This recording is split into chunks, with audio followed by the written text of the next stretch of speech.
Juan capítulo 2,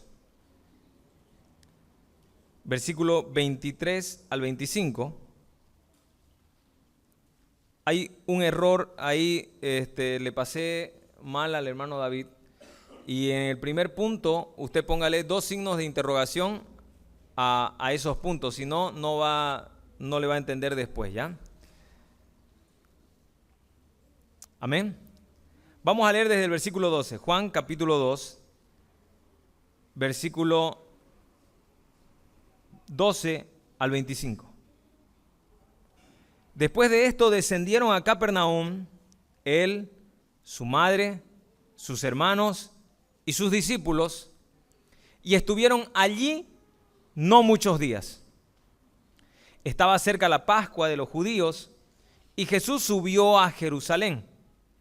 Y halló en el templo a los que vendían bueyes, ovejas y palomas, y los cambistas allí sentados.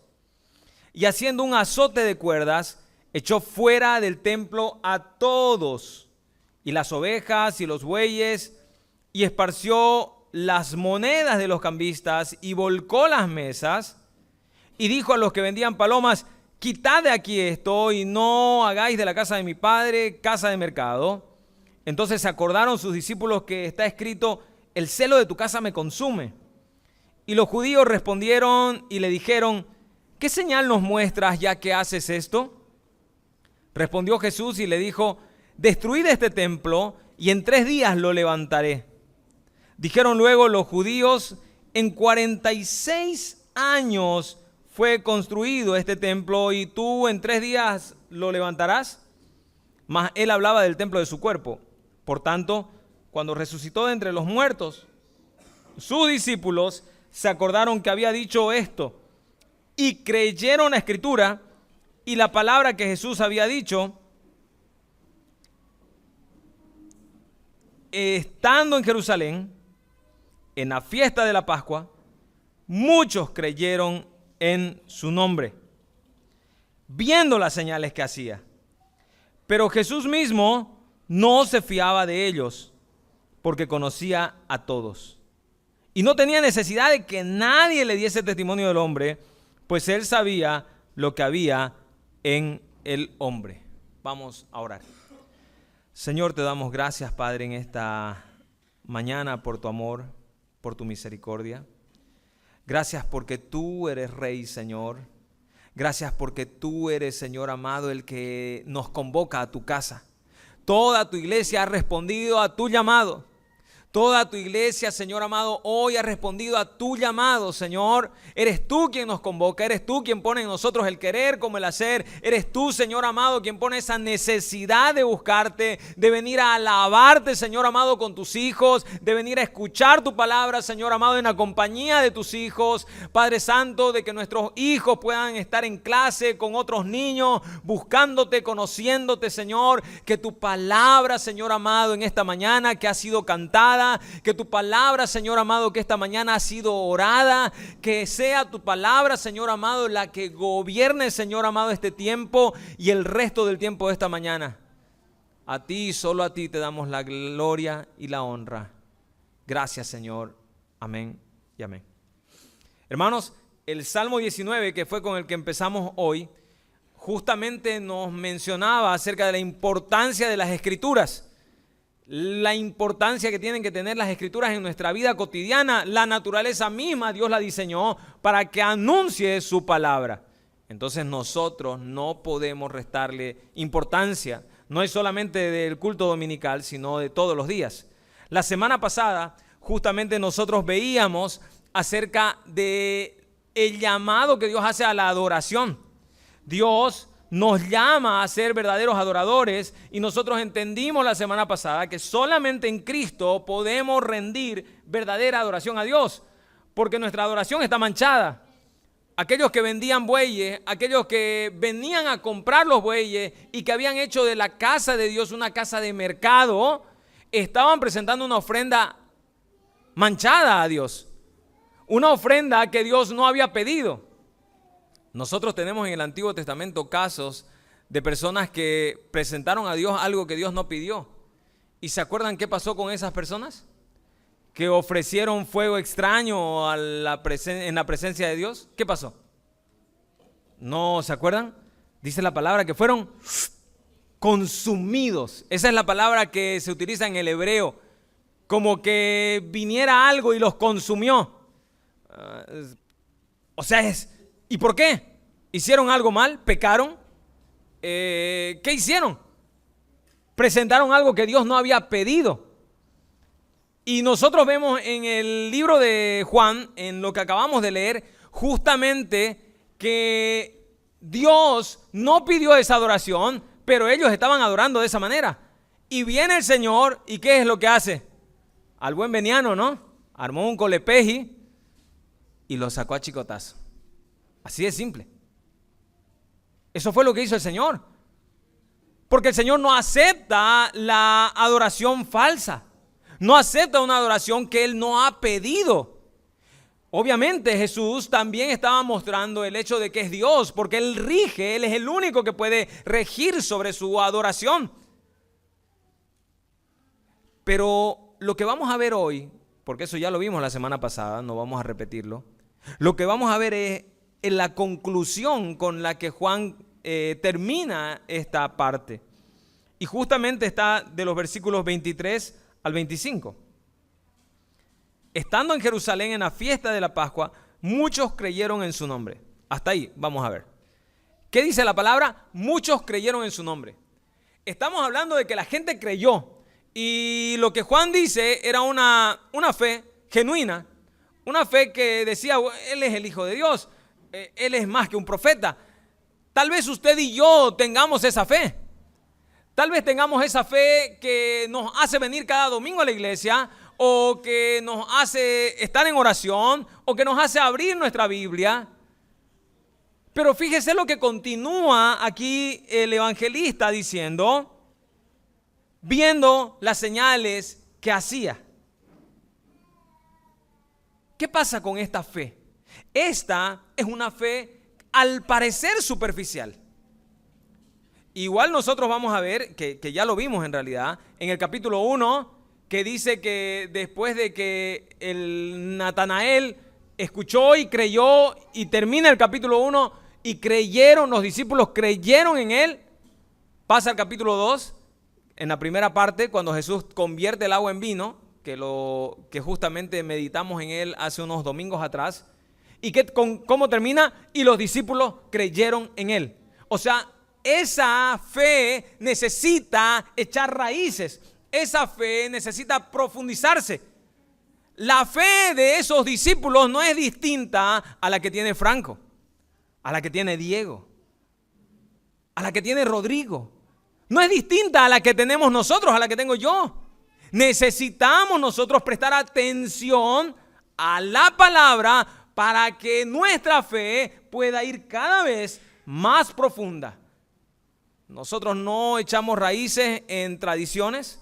Nosotros no echamos raíces en tradiciones de nuestra denominación o en reglas que son necesarias. Echamos raíces en la palabra. Y nuestra fe se consolida en la palabra. Por eso es que Pablo dice, nadie puede cambiar este fundamento. El fundamento que tiene nuestro hermano Nildo, el fundamento que tiene nuestro hermano Ronald, es el fundamento, es Cristo. Pero la palabra, ¿qué nos dice? Mire usted cómo sobreedifica. El punto es que estos hermanos, de acuerdo a este pasaje, habían creído por las señales que habían visto. Y hay algo alarmante que nos dice el versículo siguiente, el versículo 24. Pero Jesús mismo no se fiaba de ellos porque conocía a todos. Hay una doble intención de Juan aquí. Y en el griego nosotros vemos que la palabra que utiliza Juan en el versículo 23, la misma la utiliza en el versículo 24. Más o menos sería así. Muchos creyeron en su nombre, viendo las señales que hacía, pero Jesús mismo no creía en ellos. Entonces nos da a entender a nosotros, ya leyendo la palabra un poco más profundamente, de que esta fe de estos hermanos era todavía una fe superficial.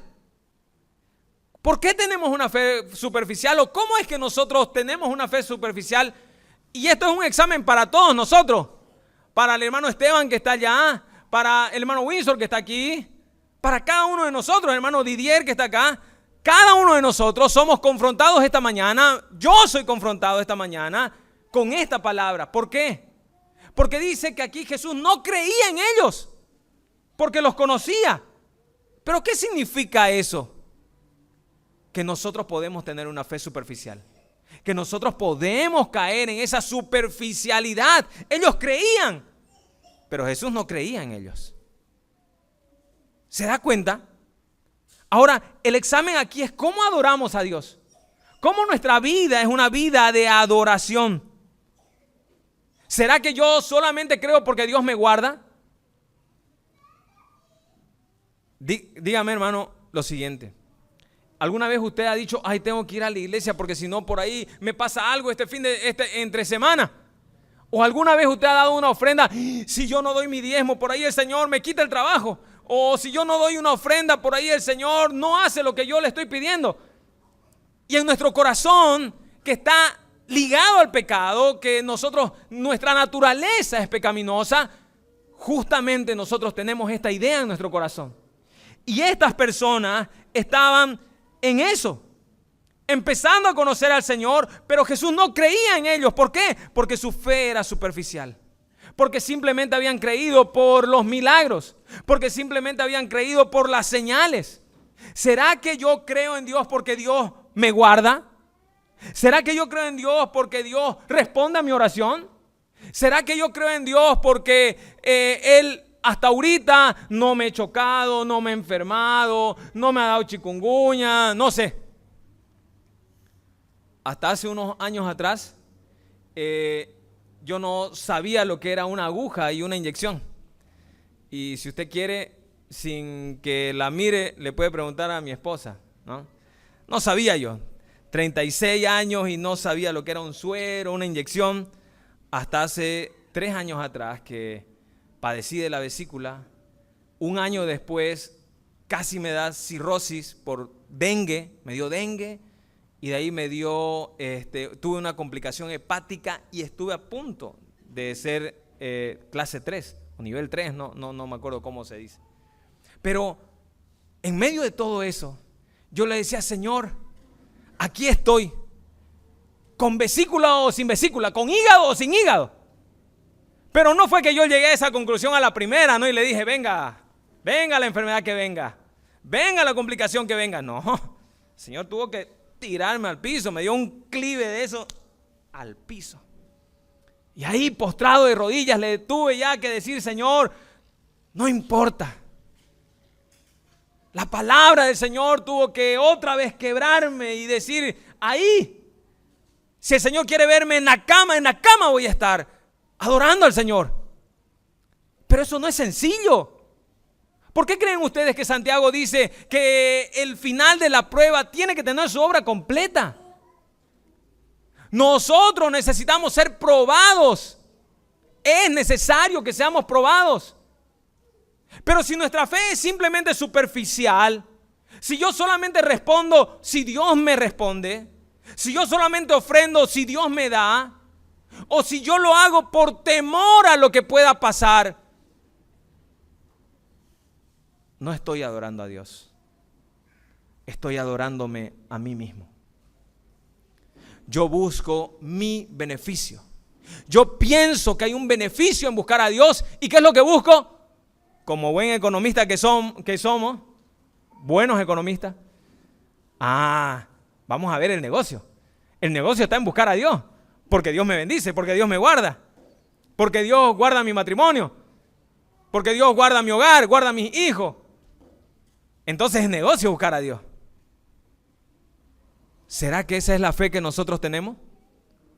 ¿Será que los chicos solamente están buscando a Dios y quieren ir al campamento para que el Señor les dé fortaleza y pasen en sus notas del segundo trimestre? ¿O cómo hacemos?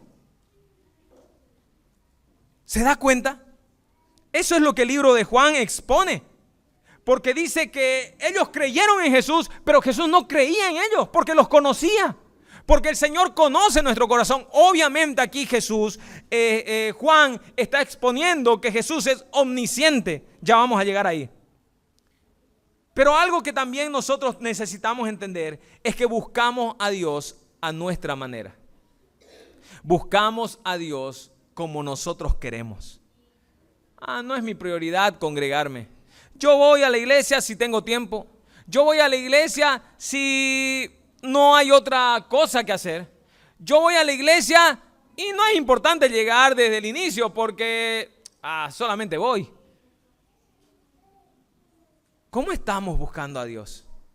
¿Será que yo mismo he inventado mi propia religión? La palabra de Dios. ¿Se ha dado cuenta que en el culto se inicia con la palabra? Estamos tratando y estamos trabajando con el Ministerio de Alabanza para buscar canciones cada vez que expongan más la palabra de Dios. ¿Para qué? Para que se cante la palabra de Dios y se alabe a Dios cantando su palabra. En medio de las canciones hay versículos de memoria. En el tiempo de la palabra nosotros estamos exponiendo la palabra y la palabra. Hermano querido, y eso está espectacular. Pero usted y yo no nos podemos quedar solo con el tiempo del domingo y solamente leyendo la palabra del domingo. Cada uno de nosotros somos convocados desde el domingo hasta el siguiente domingo en mantenernos en la palabra de Dios en todo tiempo. Pero si usted y yo solamente buscamos a Dios y solo abrimos nuestra Biblia aquí, y por último, como ahora ya la tenemos la Biblia en aparatos, en dispositivos, ya ni la abrimos, ¿no? Ni la traemos, ni los domingos leemos nuestra Biblia. ¿Se da cuenta usted que justamente esto es lo que Juan advierte? Juan advierte de que hay una manera de creer que es superficial. Hay una manera en que usted y yo creemos que es a nuestra conveniencia, a nuestra manera. Y esa manera está mal. Esa manera está mal. No podemos creer en Dios a nuestra manera. No podemos quedarnos con una creencia simplemente inicial. Está bien. Estas personas seguramente después fueron conociendo más al Señor y fueron profundizando más. Y después ya Jesús, que conoce todo, lo fue llamando. Y lo fue integrando dentro de todos los seguidores que él tenía. Pero en un principio, Carlos Eduardo, yo y usted tenemos esa creencia. El examen que tenemos hoy, al que el Señor nos expone esta mañana, es este. ¿Cómo cree Adalit? ¿Cómo adora el hermano Esteban? ¿Cómo adora el hermano Ramiro, Nelson, Cristian? ¿Cómo adoramos a Dios? ¿Adoramos a Dios por conveniencia? ¿Adoramos a Dios por negocio? ¿Adoramos a Dios a mi manera? ¿Cómo adoramos a Dios? Porque la palabra continúa diciendo justamente, pero Jesús mismo no creía en ellos porque él conocía a todos y no tenía necesidad de que nadie le diese testimonio del hombre, pues él sabía lo que había en el hombre. Dios demanda una adoración genuina y completa. Dios demanda una adoración genuina y completa. Que cada uno de nosotros, los que estamos aquí, que estamos escuchando este mensaje, que estamos aquí esta mañana, Dios nos va a pedir cuenta y Dios nos va a decir, usted estaba en el culto y en el culto usted escuchó que Dios demanda una adoración genuina y completa. No podemos nosotros ser cristianos de domingo, no podemos ser cristianos solamente calientacientos, no podemos ser cristianos que solamente agarra su Biblia el domingo en la mañana. Tenemos que buscar a Dios todos los días. Anoche estábamos en la reunión de varones y justamente estábamos viendo esa prioridad, esa intencionalidad que tiene que tener el varón como cabeza de hogar y en el diseño original de Dios para que intencionalmente él dirija a su familia a Dios. De eso se trata, hermanos. No hay otro motivo. No hay otra dirección. Necesitamos entender que Dios demanda una adoración genuina y completa. ¿Por qué? ¿Qué es lo que dice el texto? El Señor no tiene necesidad de que cada uno de nosotros nos presentemos y digamos, bueno, esto es lo que yo deseo, esto es lo que yo quiero. Él conoce todo. Él nos conoce totalmente. Él conoce la intención de su corazón. Él conoce cómo usted vino esta mañana a su casa. Él conoce cómo usted está cantando. Él conoce si usted está tomando apunte y está concentrado en el sermón. No podemos escondernos a Dios, delante de Dios. Este llamado a la adoración genuina y completa es lo que la palabra nos dice. Examinemos nuestra fe esta mañana. Examinemos cómo creemos. Examinemos nosotros cómo estamos creyendo en Dios, a nuestra manera, a nuestra conveniencia o de acuerdo a su palabra. Solamente en Cristo podemos rendir una verdadera adoración a Dios. Y saben que, hermanos queridos, todavía no acaba aquí, sino que nosotros tenemos el capítulo 3 y vamos a ver cómo Juan nos ha preparado para una charla que Jesús va a tener con Nicodemo, con la mujer samaritana, y vamos a ver nosotros en qué concluye. Simplemente esta es la parte introductoria. ¿Cómo estamos nosotros? ¿Cómo adoramos a Dios nosotros? ¿Será que creemos en Dios solamente por lo que Él hace? ¿Será que creemos a Dios solamente como yo quiero hacerlo? He conocido no uno, sino muchos casos de personas que quieren ofrendar y que dicen, bueno, yo voy a dar esta ofrenda, pero quiero que se compre esto con mi ofrenda o con mi diezmo. Bueno, yo quiero, voy a disponer mi talento y mi tiempo para servir al Señor en la iglesia, pero quiero que sea de esta manera. No sé si usted conoce a alguien así, o tal vez usted es así. Yo no puedo condicionar mi servicio. Yo no puedo condicionar mi ofrenda. Porque entonces yo estoy adorando y estoy ofrendando para mí mismo. ¿Qué pasó con Ananías y Zafira? ¿Se acuerdan ustedes de Ananías y Zafira, no es cierto? ¿Qué pasó con Ananías y Zafira en Hechos? Presentaron una ofrenda que no sentían en su corazón. Fingieron algo que no tenían aquí. Pero como todo mundo lo estaba haciendo, como Dios había tocado muchos corazones y habían rendido y habían vendido sus casas y habían vendido sus propiedades y las trajeron a los pies de los apóstoles para que el evangelio crezca, Ananías y Zafira hicieron lo mismo. Y dijeron, no, yo no me voy a quedar atrás. Si la hermana Cassandra hizo orange chicken, ñancha, para la cena de Ágape, para la próxima yo voy a hacer orange blue chicken, ¿no? Yo quiero algo, dar algo. Y no está mal hacerlo mejor, pero ¿cómo lo hacemos? ¿Fingiendo? ¿Cómo estamos adorando a Dios, iglesia? Seamos nosotros examinados. El Señor conoce nuestro corazón totalmente. No podemos fingir delante de Dios.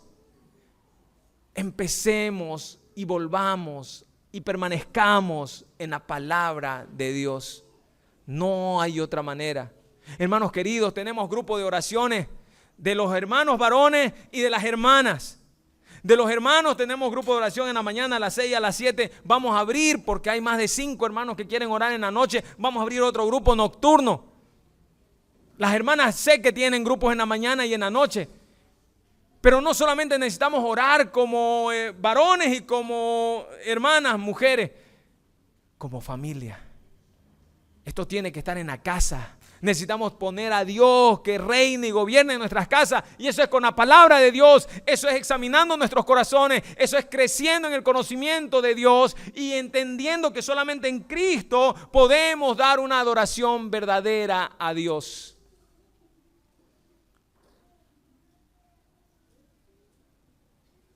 Hermanos, ¿qué nos pasa? por favor, reaccionemos. Tenemos tiempo para todo. Y peor en este tiempo de mundial, usted quiere tener tiempo para los partidos que quiere ver, ¿no? Y hace tiempo para eso. Adelanta cosas, retrasa cosas, posterga cosas. Hágalo también para poner a Cristo en el centro de su hogar, orando, meditando. Pero eso no va a suceder si usted y yo no nos examinamos hoy. ¿Estamos adorando a Dios como Él quiere, como Él exige? ¿O estamos adorando por conveniencia? ¿O estamos adorando a nuestra manera? ¿Saben qué? Y con esto terminamos.